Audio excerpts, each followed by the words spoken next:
ಮತ್ತೆ ಏನು ಮಾಡ್ಬೇಕು ಈಗ 2 2 ಪೇರ್ ಮಾಡೋದು. ಇವೆರಡರದ್ದು 2 ಪೇರ್ ಆಯ್ತು, ಇವೆರಡರದ್ದು ಪೇರು, ಇವೆರಡರದ್ದು ಪೇರು, 2 ಖಾಲಿ ಉಳಿತು. 2 ಕ್ಕಿಂತ ಕೆಳಗಡೆ ಇರ್ತಕ್ಕಂಥ ಪರ್ಫೆಕ್ಟ್ ಸ್ಕ್ವೇರ್ 1. 1 ಒಂದ್ಲೇ 1 ಮುಗೀತು ಇದು. ಅವಾಗ ಎಷ್ಟಾಯ್ತಾ 2 ಒಳಗೆ 1 ಹೋದ್ರೆ 1 ಇಲ್ಲಿ ಬಂತು. ನೆಕ್ಸ್ಟ್ 2 ಪೇರನ್ನು ಡೈರೆಕ್ಟ್ ಇಳಿಸಿ ಹೋಗ್ಬೇಕು. 35 ಇಲ್ಲಿ ಬೇಕು. ಈ 1ಕ್ಕೆ ಈ 1 ಕೂಡಿಸ್ಬೇಕು. ಅವಾಗ ಎಷ್ಟಾಗ್ತಾ 2 ಆಗ್ತದೆ. 2 ಬರೆದಿಲ್ಲಿ ಖಾಲಿ ಜಾಗ ಇರ್ತೈತೆ. ಖಾಲಿ ಜಾಗಕ್ಕೆ ಇಲ್ಲಿ ತುಂಬ್ತಾ ಹೋಗ್ಬೇಕು. ಇಲ್ಲಿ 4 ಬರೆದ್ರೆ 24 ನಾಲ್ಕಲೇ ಆಗ್ತದೆ.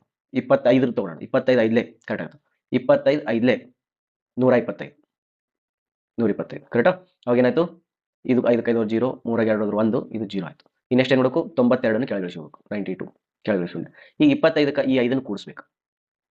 ಇಲ್ಲಿ ಮೇಲೆ ಇರ್ತದೆ ಲಾಸ್ಟ್ ಡಿಜಿಟ್ ಅದನ್ನು ಕೂಡಿಸ್ಬೇಕು. ಅವಾಗ ಏನಾಯ್ತು 25 5 30 ಆಯ್ತು. 30 ಅಂತ ಬರೀಬೇಕು. ಇಲ್ಲಿ ಖಾಲಿ ಜಾಗ ಉಳಿತು. ಈ 30ನ್ನ ಇಲ್ಲಿ ಏನು ಬರೆದ್ರೆ ಆಗ್ತದೆ ನೋಡ್ಕೋಬೇಕು.